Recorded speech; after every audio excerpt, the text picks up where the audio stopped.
हमने पिछली वीडियो में जाना था कि क्या महाभारत एक काल्पनिक कहानी है या फिर एक रियल स्टोरी। हमने कुछ जिंदा सबूतों पर बातचीत की थी जो कि आज भी मौजूद हैं, जिससे यह सिद्ध हो जाता है कि महाभारत एक काल्पनिक नहीं बल्कि एक रियल स्टोरी है। Hello guys, welcome to knowledge study. आज हम महाभारत के पार्ट 2 में भीष्म पितामह पर बातचीत करेंगे कि वो इतने शक्तिशाली कैसे थे, कौन कौन से दिव्यास्त्रों का ज्ञान था, कहाँ से उन्होंने शिक्षा प्राप्त की थी।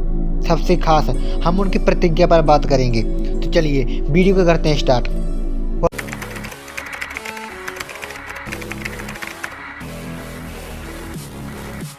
पौराणिक कथाओं के अनुसार भीष्म पितामह राजा शांतनु और देवी गंगा के पुत्र थे।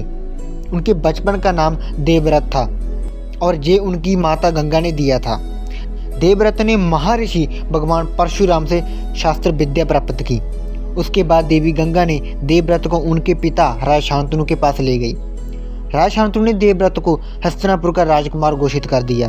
बट इसके बाद राजा शांतनु को सत्यावती नाम की एक स्त्री से प्रेम हो जाता है। राजा शांतनु सत्यावती से विवाह करना चाहते थे, बट सत्यावती के पिता यह चाहते थे कि उसकी बेटी सत्यावती और राजा शांतनु की संतान ही हस्तिनापुर का उत्तराधिकारी बने। इसके बाद राजा शांतनु धर्म संकट में पड़ जाते हैं। इसी धर्म संकट से निकालने के लिए और अपने पिता के प्यार के लिए देवव्रत ने अपना राज्य त्याग दिया और जीवन भर शादी न करने का प्रण लिया। और ऐसे भीष्म प्रण और प्रतिज्ञा के कारण ही देवव्रत का नाम भीष्म पड़ा। भीष्म ने अपनी सौतेली माँ सत्यावती को वचन दिया था कि वे आजीवन अविवाहित रहेंगे और हस्तिनापुर के सिंहासन पर नहीं बैठेंगे। इसके साथ अपने पिता को भी यह वचन दिया कि आजीवन हस्तिनापुर के सिंहासन के प्रति वफादार रहेंगे। इसी के कारण ही महाराजा शांतनु ने भीष्म को इच्छा मृत्यु का वरदान दिया। इसके अनुसार जब तक वे हस्तिनापुर के सिंहासन को सुरक्षित हाथों में नहीं सौंप देते तब तक वे मृत्यु को स्वीकार नहीं करेंगे। भीष्म पितामह बहुत ही शक्तिशाली थे, उनको हरा पाना असंभव था।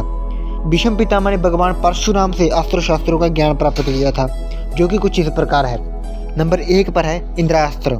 इंद्रास्त्र एक बहुत ही खतरनाक अस्त्र है जिसका आह्वान शत्रु की सेना को खत्म करने के लिए किया जाता था। भीष्म पितामह को इंद्रदेव से इंद्रास्त्र प्राप्त हुआ। इंद्रास्त्र के आह्वान करने से अनगिनत बाणों की वर्षा शत्रु सेना पर होती थी, जिसे एक साथ हजारों सैनिक मर जाते थे। सूर्यास्त्र महाप्रलयकारी अस्त्र था। माना जाता है कि इसका प्रयोग विशेष परिस्थिति में ही किया जाता था। इस अस्त्र के आह्वान से आसमान से तेज रोशनी उत्पन्न होती थी, जिससे तबाही मच जाती थी। फिर है नागास्त्र। नागास्त्र में विषैली नागों का विष सम्मिलित होता था। नागास्त्र के प्रहार से शत्रु की मृत्यु निश्चित होती थी। फिर है नागपाशास्त्र।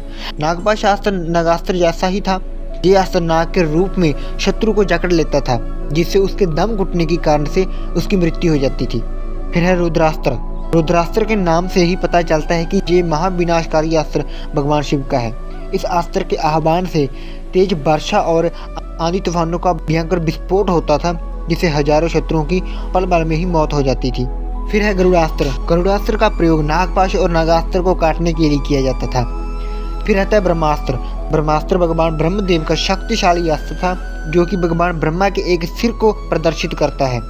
इस अस्त्र के प्रहार से शत्रु का बच पाना नामुमकिन था। इसके अलावा भीष्म पितामह के पास ब्रह्मशिरास्त्र, पर्वतास्त्र, मोहनीयास्त्र, ब्रजास्त्र, वरुणास्त्र, वायुवास्त्र, आग्नेयास्त्र जैसे महाविनाशकारी अस्त्र थे। आप भीष्म पितामह की शक्ति का अंदाजा इस बात से लगा सकते हैं कि महाभारत का युद्ध 18 दिनों तक चला था, जिसमें से 10 दिनों तक भीष्म पितामह सेनापति रहे थे। 10 दिनों के बाद भी पांडव भीष्म पितामह को नहीं मार पाते अगर भीष्म पितामह अपनी मृत्यु का राज नहीं बताते। भीष्म पितामह ने ये बताया कि अगर शिखंडी उसके सामने आ जाए तो वह अपने अस्त्रों को त्याग देगा, और पांडवों ने ऐसा ही किया। और जब शिखंडी पितामह भीष्म के सामने आया तो भीष्म पितामह ने अपने अस्त्रों को त्याग दिया।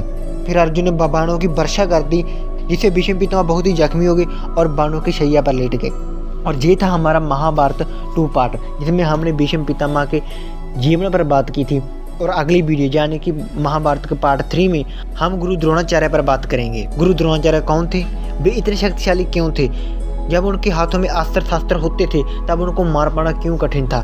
ये हमारा भारत का इतिहास है, ये पूरी दुनिया को पता लगना चाहिए। तो वीडियो को दबा कर शेयर कीजिए, लाइक कमेंट करना मत भूलिएगा। और अगर आपको ऐसी वीडियो अच्छी लगती है तो आप मेरे चैनल को सब्सक्राइब करके प्रेस कर दीजिए बेल आइकन को। तो चलिए मिलते हैं महाभारत के पार्ट 3 में।